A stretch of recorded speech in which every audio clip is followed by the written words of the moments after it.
हालांकि धर्म में एक दूसरे के प्रति अगर आई लव यू कहने लगे तो सब मामले खत्म हो जाएंगे।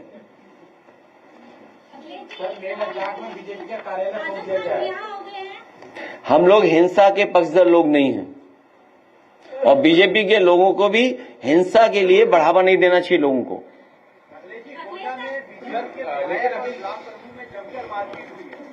ये कौन सी नई बात हो रही है? ये तो जमकर के पिटाई है, डब्बे टकरा रहे हैं। अभी तक तो इंजन टकरा रहे थे, याद कीजिए आप। अभी तक तो हम और आप लोग देख रहे थे इंजन टकरा रहे हैं, अब तो डब्बे भी टकरा रहे हैं। अब सवाल यह है कि वो सफेद टेबल पर बैठ करके समझौता कब कराया जाएगा।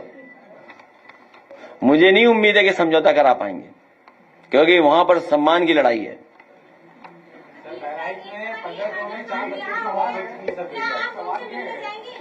उत्तर प्रदेश में अब जाति का इस्तेमाल नहीं किया जाएगा। उत्तर प्रदेश सरकार ने आदेश जारी किया है, आपको जाति के नाम पे आंदोलन के विरुद्ध का, इसको आप किस तरह से देखते हैं? क्या आप ये ने इस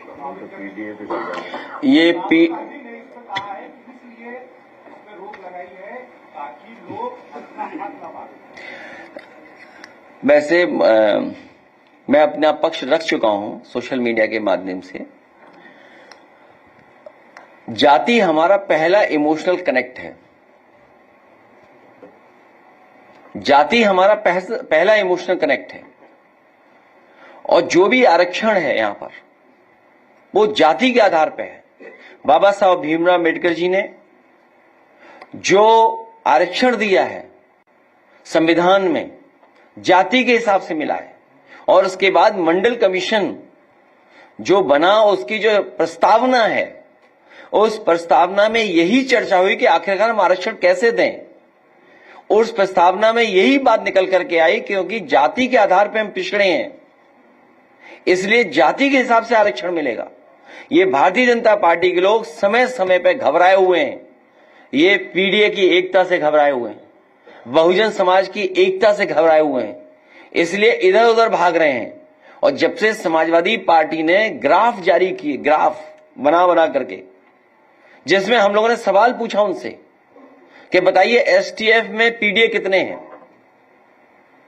या किसी जिले का हम लोगों ने ग्राफ करके सूचना दी कि इस जिले में न्याय इसलिए नहीं मिल रहा है क्योंकि यहां पीडीए परिवार का कोई है ही नहीं। कोई विभाग उठा करके देख लीजिए आप, यही विभाग जिसमें 44 करोड़ गांजा पकड़ा गया है,